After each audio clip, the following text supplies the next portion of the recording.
Kami telah melakukan upaya-upaya melakukan pencarian identitas dari 3 orang tersangka yang telah kami keluarkan DPO-nya. Di WhatsApp, kembali lagi bersama gua Bayu RS. 5 kekocakan kepolisian dalam kasus Vina Cirebon. Kekocakan yang pertama, kepolisian masih belum bisa menangkap 3 pelaku yang masih buron karena kurangnya informasi. Dikarenakan 8 orang yang sudah tertangkap tidak mengetahui identitas asli dari 3 orang yang belum ditangkap dan hanya mengetahui nama panggilannya saja. Hal ini yang menyebabkan kepolisian sulit menangkap 3 pelaku tersebut selama 8 tahun karena tidak mengetahui identitas aslinya. Dimana yang harus kita garis bawahi, 8 pelaku yang sudah tertangkap dan 3 pelaku yang masih belum tertangkap ini adalah satu geng motor. Apakah masuk akal? Apakah masuk ke logika jika 8 orang tersebut tidak mengetahui identitas asli dari ketiga pelaku yang masih belum tertangkap? Jangankan identitas siapa keluarganya, rumahnya di mana, 8 pelaku tersebut menyatakan jika nama asli dari 3 pelaku yang belum tertangkap saja mereka tidak tahu. Padahal mereka satu geng motor. Apakah masuk akal jika 8 orang tersebut tidak mengetahui nama asli dari ketiga pelaku yang masih belum tertangkap ini?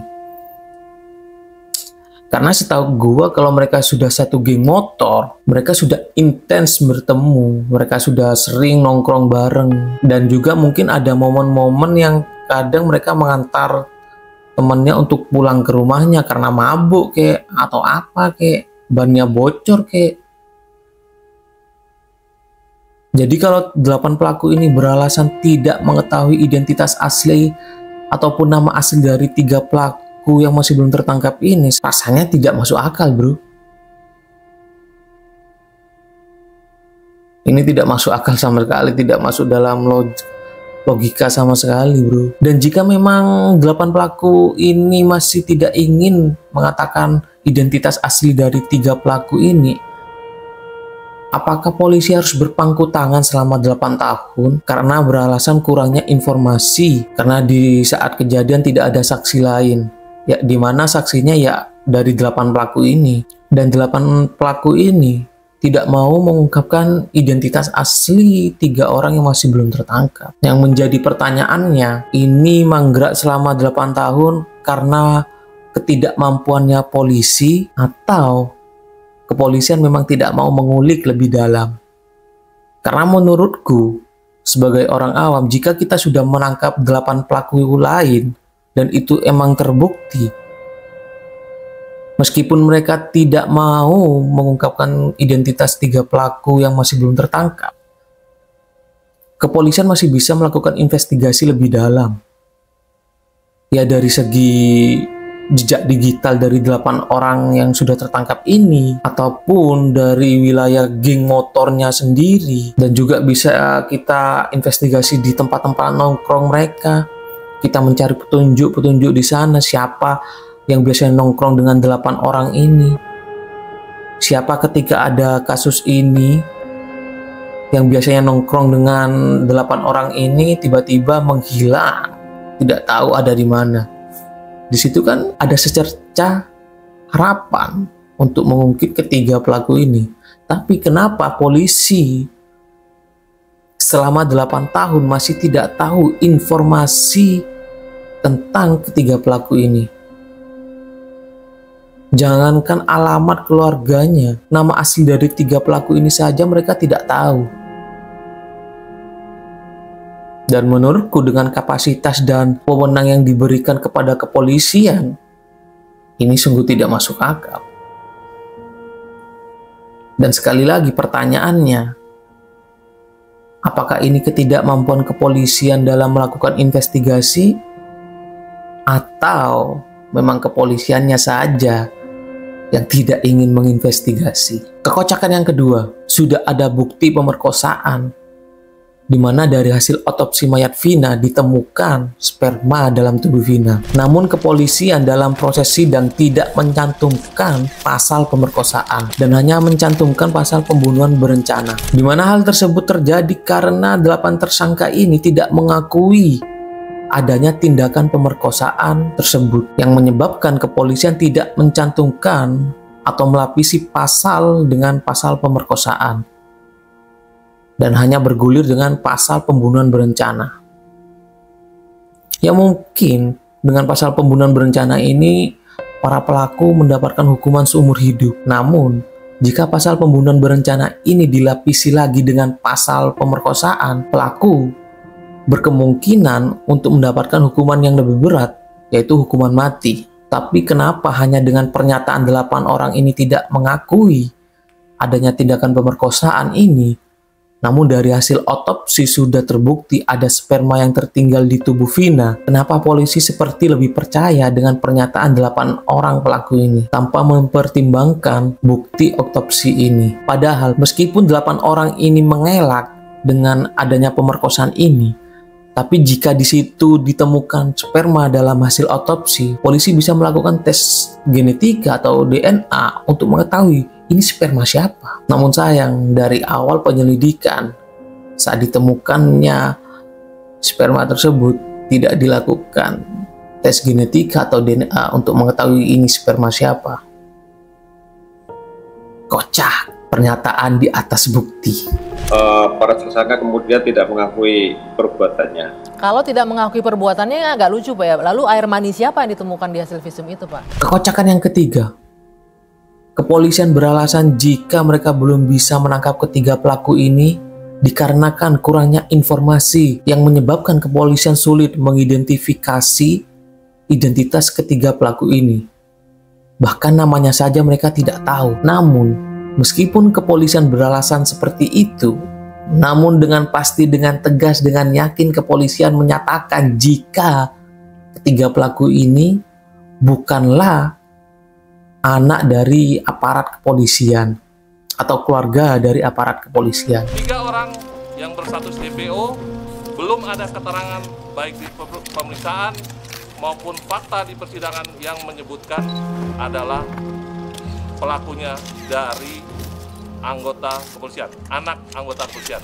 Mereka beralasan jika mereka tidak mengetahui identitas ketiga pelaku ini, namun dengan tegas mereka mengatakan jika ketiga pelaku ini bukanlah anak aparat kepolisian.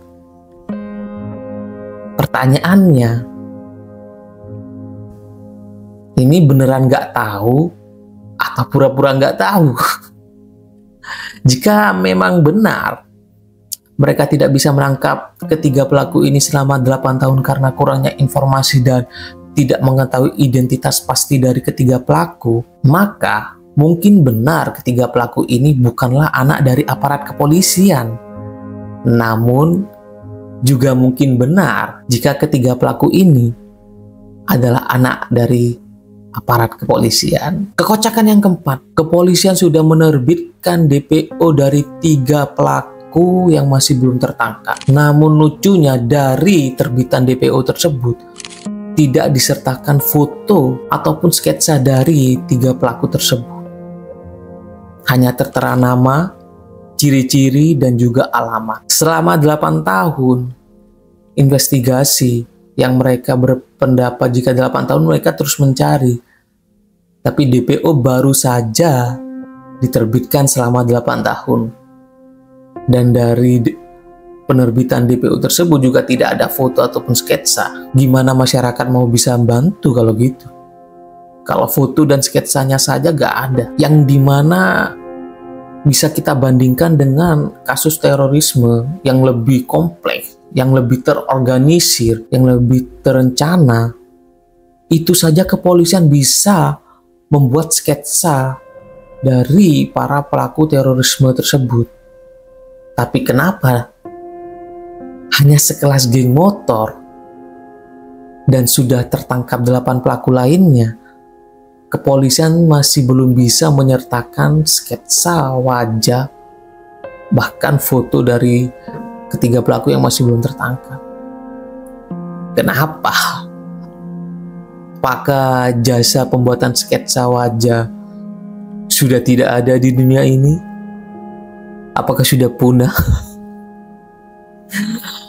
Astagfirullahaladzim. Kekocakan yang kelima, dari poster DPO yang sudah diterbitkan oleh kepolisian, di situ tertera nama, ciri-ciri, dan juga alamat.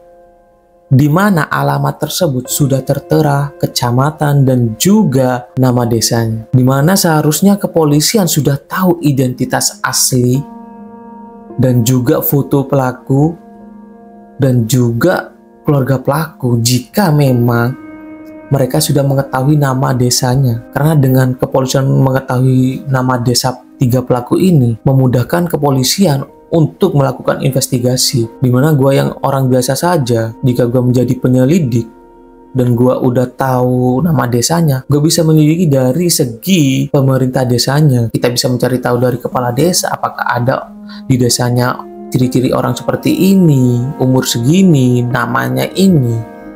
Karena di setiap desa itu sudah ada data-data penduduknya untuk memudahkan pelaksanaan investigasi. Dan menjadi pertanyaannya lagi, kenapa kepolisian baru tahu alamat dari ketiga pelaku ini? 8 tahun lalu kemana saja, bro? Apakah harus menunggu kasus ini viral dulu baru kepolisian serius? Kenapa harus begini terus, bro? Kenapa harus viral dulu baru justice? Kesimpulannya, sudah ada keanehan dari awal penyelidikan dalam kasus ini, di mana alasan-alasan yang diberikan kepolisian perihal 3 orang yang masih belum bisa ditangkap ini sungguh tidak masuk akal. Melihat kapasitas dan wewenang yang diberikan kepada pihak kepolisian, seharusnya alasan-alasan seperti ini tidak terdengar dan tidak diucapkan oleh pihak kepolisian, di mana dalam kasus ini kepolisian sudah menangkap 8 tersangka dan dari hasil otopsi sudah jelas ada tindak kekerasan dan juga tindak pemerkosaan, dan juga ada bukti chat yang menunjukkan jika kejahatan ini sudah direncanakan, yang seharusnya hal ini sudah cukup kuat untuk kepolisian untuk mengetahui identitas ketiga pelaku ini, bahkan menangkap ketiga pelaku ini. Namun kenapa kepolisian masih belum tahu identitas ketiga pelaku ini? Bahkan fotonya saja tidak ada. Kenapa? Siapa ketiga pelaku ini? Kenapa kepolisian sangat sulit melakukan investigasi kepada 3 pelaku ini? 8 orang pelaku lainnya bisa ditangkap dengan mudah dalam 48 jam. Namun ketiga pelaku ini dengan mudahnya bisa lolos selama 8 tahun. Apakah ini masuk akal? Pikirkan sendiri.